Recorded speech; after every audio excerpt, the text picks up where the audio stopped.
that's why these things happen. We strongly condemn. Please no bye.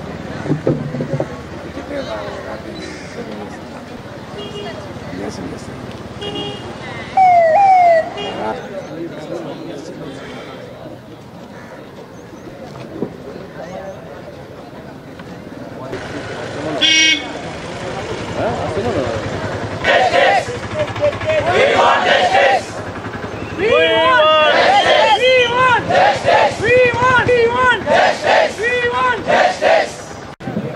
My evening we have a Maharali from 5:30 p.m. to 7.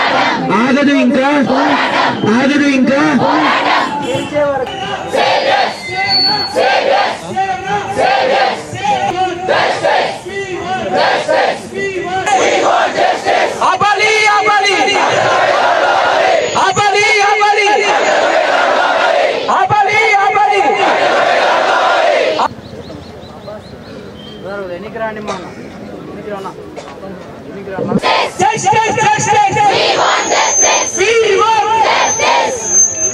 ఉద్యోగస్తులుగా students గా మీరు ప్రతి ఒక్కరము ఒక చర్చ అనేది దేశవ్యాప్తంగా జరిగి ఇలాంటి సంఘటనలు పునరావృతం కాకుండా మనం తీసుకోవాల్సిన జాగ్రత్తలు ఎన్నో ఉన్నాయి. వాటి మీద మనం పోరాడాల్సిన అవసరం ఉంది.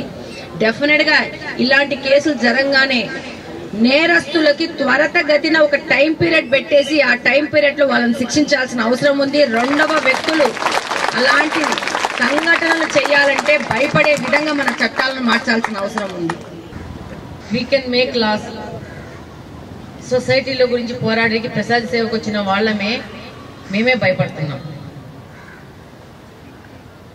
మార్పు రావాలా, ఎక్కడి నుంచి రావాలనేది ప్రతి ఒక్కరం డిస్కస్ చేసుకోవాలి.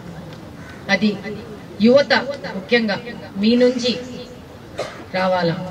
ఒక ఇన్సిడెంట్ అయిపోగానే దాని మీద మనం ప్రొటెస్ట్ చేస్తున్నాము, నేరం చేసిన వ్యక్తి మీద అన్ని పనిష్ చేయాలని అంటున్నాం. కానీ ఐ స్ట్రాంగ్లీ బిలీవ్ చట్టాలు మారాల. ఎంత కఠినంగా ఉండాలంటే చాలా మంది నన్ను క్రిటిసైజ్ చేస్తారు. ప్రియాంక అనే అమ్మాయిని హైదరాబాద్ లో ద సేమ్ థింగ్ హ్యాపెండ్. నేను చాలా చాలా చాలా దాని మీద చాలా మందితో మాట్లాడాను. I support the action after that. Most of the people, they don't like me. That is not the solution, but that action should be necessary.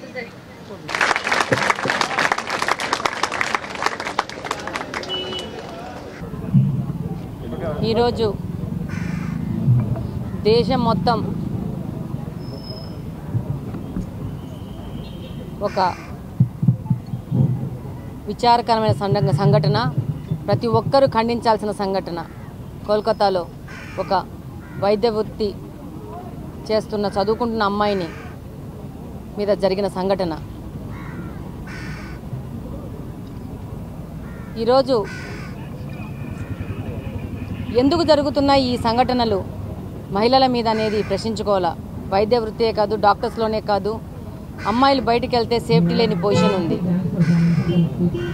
ముఖ్యంగా దీని మీద చట్టాలు మారాల్సిన అవసరం ఉంది.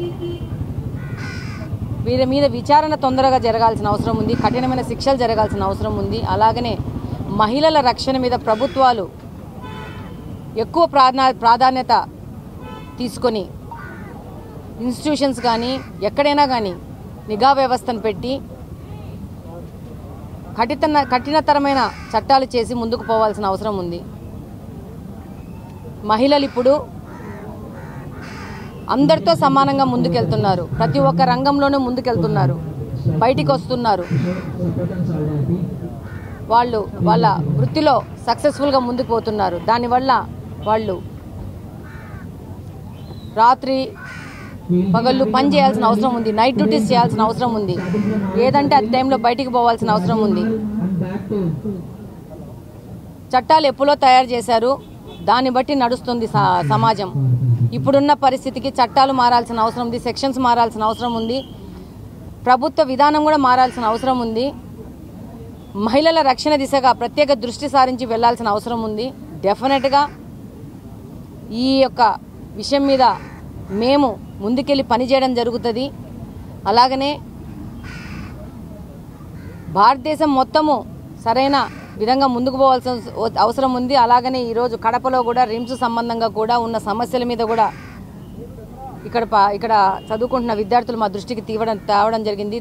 ఎంత త్వర అయితే అంత త్వరగా వీళ్ళకు సరైన సెక్యూరిటీ ఉండే విధంగా మిగతా సమస్యలను సాల్వ్ చేసే విధంగా ముందుకెళ్ళి పనిచేయడం జరుగుతుంది. ఈ యొక్క కడప నియోజకవర్గ ఎమ్మెల్యేగా ఒక మహిళగా ముఖ్యంగా కడపలో మహిళల రక్షణ దిశగా పనిచేయడం జరుగుతుంది.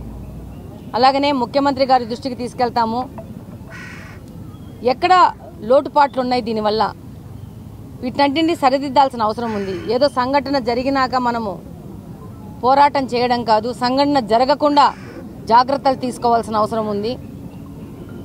మహిళల సేఫ్టీ అనేది ప్రభుత్వ ప్రధాన లక్ష్యంగా ముందుకెళ్లాల్సిన అవసరం ఉంది. ఈ మధ్య జరిగిన అసెంబ్లీలో చంద్రబాబు నాయుడు గారు వైట్ పేపర్ కూడా రిలీజ్ చేయడం జరిగింది. ఏ విధమైన సమస్యలు ఉన్నాయని చెప్పేసి వీటన్నిటి మీద మళ్ళా ఒక పెద్ద లెవెల్లో చర్చ జరిగి వీటి మీద ప్రభుత్వం ముందుకు పోయే విధంగా మేము కూడా ముందుకెళ్ళి ఆయనకు ఒక వినతి పత్రం అందిస్తాము. అలాగనే రిమ్స్లో ఉన్న సమస్యల మీద కూడా డెఫినెట్గా అతి త్వరలో ఈ సమస్యల పరిష్కార దిశగా ముందుకెళ్తాము. ఈ యొక్క ఘటన మీద ప్రతి ఒక్కరూ ఒక బ్లాక్ డే ప్రకటించుకొని ముందుకు పోవాల్సిన అవసరం ఉంది. అలాగనే సమాజంలో కూడా పిల్లలకి, ముఖ్యంగా మగపిల్లవాళ్ళకి